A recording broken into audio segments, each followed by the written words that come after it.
Growing chestnut mushrooms at home can be an enriching and rewarding experience. This guide will provide you with simple and manageable steps to cultivate these delicious and nutritious mushrooms right in your own space. Begin by gathering the necessary materials: mushroom spores or spawn, a substrate material, such as straw or sawdust, containers for growing, and water. It's essential to have a clean and humid environment for the optimal growth of mushrooms. Step 1. Sterilization. Firstly, ensure that all your materials are sterilized to prevent any unwanted bacteria or mold from affecting the mushroom growth. Boil the substrate material in water for about 30 to 60 minutes, then drain and cool it to room temperature. Step 2. Inoculation. Once the substrate is cooled, it's time to introduce the mushroom spawn. Mix the spawn thoroughly with the substrate in your chosen container. It's crucial to distribute the spawn evenly to ensure consistent growth. Step 3. Incubation. After inoculation, place your containers in a dark, warm area with a temperature of about 68 to 77 degrees Fahrenheit, 20 to 25 degrees Celsius. This is the incubation phase, where the mycelium will begin to colonize the substrate. This process can take from a week to a month, depending on the strain and conditions.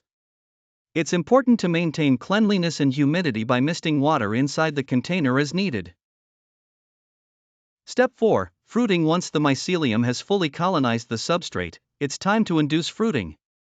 Move the containers to a place with indirect light and where the temperature is cooler, around 60 to 65 degrees Fahrenheit, 15 to 18 degrees Celsius. Increase humidity by misting with water or using a humidity tent. You should start to see small mushroom pins emerging in a few days.